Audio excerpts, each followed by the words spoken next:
Hello students. तो आज का हमारा क्लास है स्पीड टाइम ग्राफ।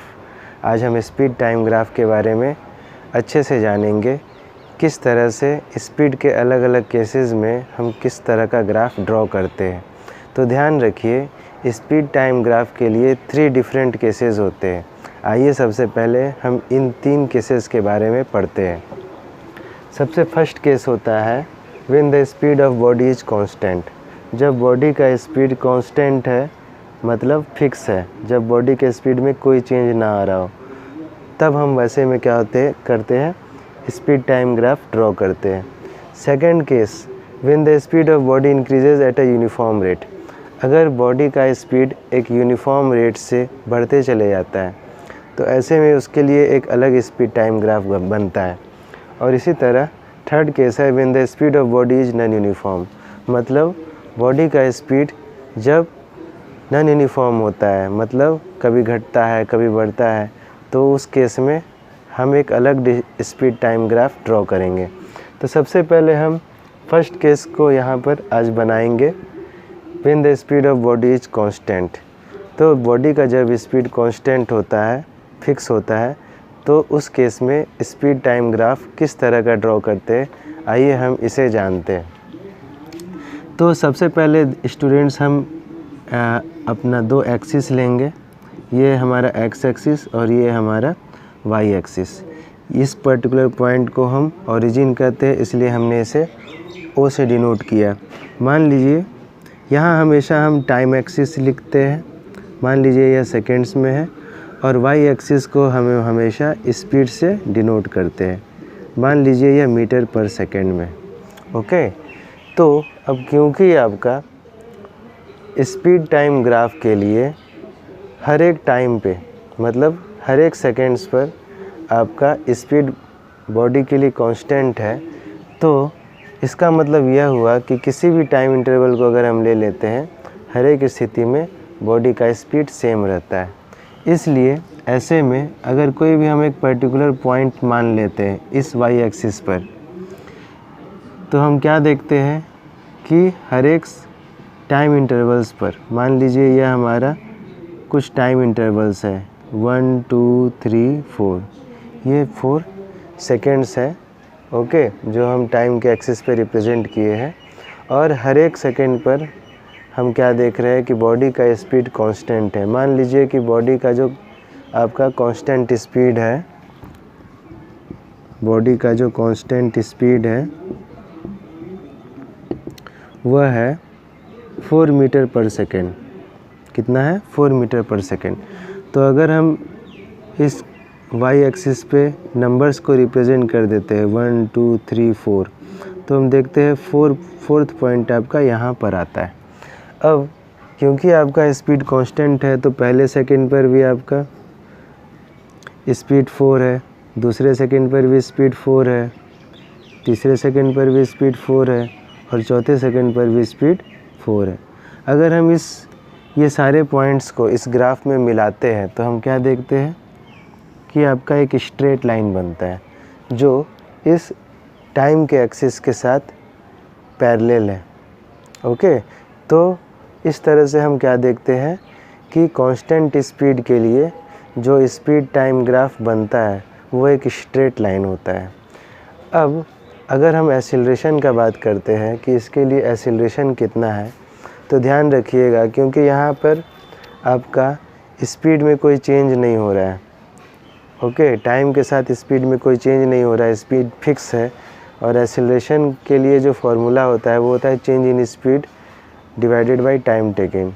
तो क्योंकि यहाँ स्पीड में कोई चेंज नहीं हो रहा है, तो इसलिए एक्सीलरेशन 0 होगा। तो अगर हम एक्सीलरेशन चेक करते हैं, तो एक्सीलरेशन के लिए फार्मूला होता है change in speed upon time taken. क्योंकि चेंज इन स्पीड 0 है, तो 0/t = 0, तो इसलिए एक्सीलरेशन बॉडी के लिए क्या होगा? 0 होगा। अब हम डिस्टेंस टेबल निकालते हैं इस ग्राफ के लिए।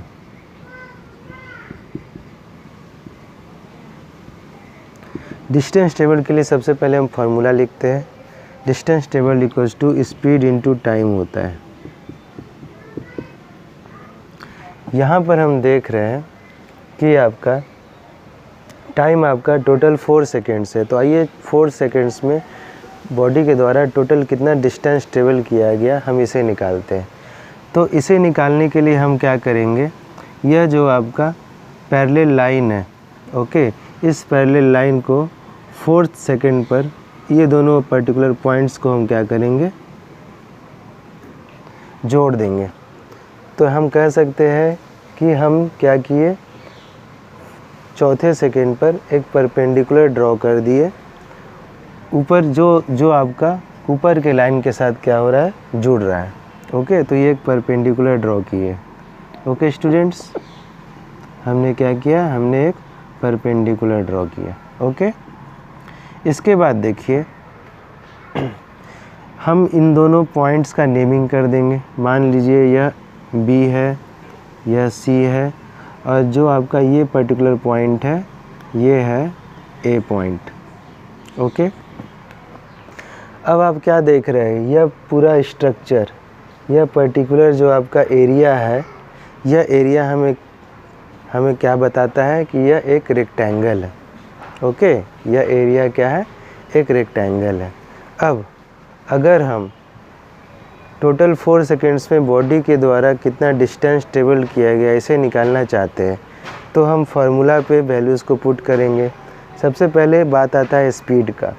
तो स्पीड आपका टोटल 4 सेकेंड्स में कितना है, तो हम देख रहे हैं कि बॉडी का स्पीड आपका कितना है, 4 मीटर पर सेकेंड है। ओके, जिसे हम इस BC लाइन से डिनोट करेंगे। तो अगर हम बात करते हैं स्पीड ऑफ बॉडी, तो बॉडी के स्पीड को हम रिप्रेजेंट कर सकते हैं BC से, और हम क्या देखते हैं कि यह BC क्या है, इस OA के बराबर है। क्यों बराबर है, क्योंकि अगर ये एक रेक्टेंगल है तो BC और OA opposite sides of rectangle है, और opposite sides of rectangle equal होते हैं।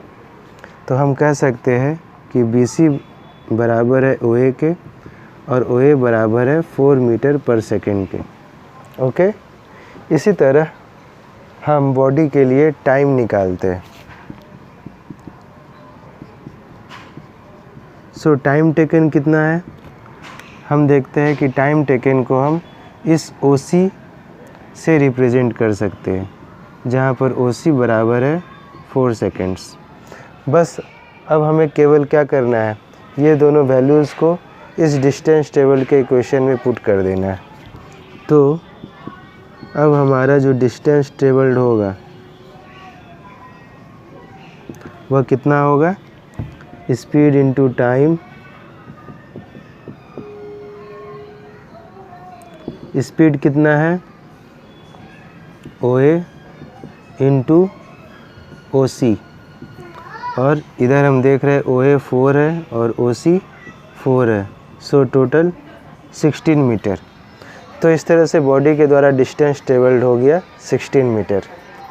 तो ध्यान रखिए स्टूडेंट्स, इससे हमें क्या पता चलता है, यह OA इंटू OC, यह OA इंटू OC हमें क्या बताता है, यह OA इंटू OC हमें यह बताता है कि यह एरिया आपका रेक्टेंगल के साइड्स है। OA क्या है, साइड ऑफ रेक्टेंगल है, और OC क्या है, ये भी साइड ऑफ रेक्टेंगल है।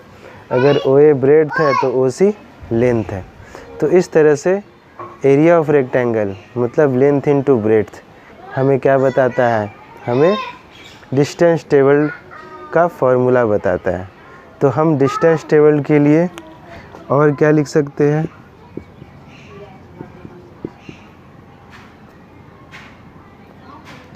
डिस्टेंस ट्रेवल्ड के लिए हमारे पास फॉर्मूला क्या हो गया, डिस्टेंस ट्रेवल्ड बराबर होता है एरिया ऑफ रेक्टेंगल।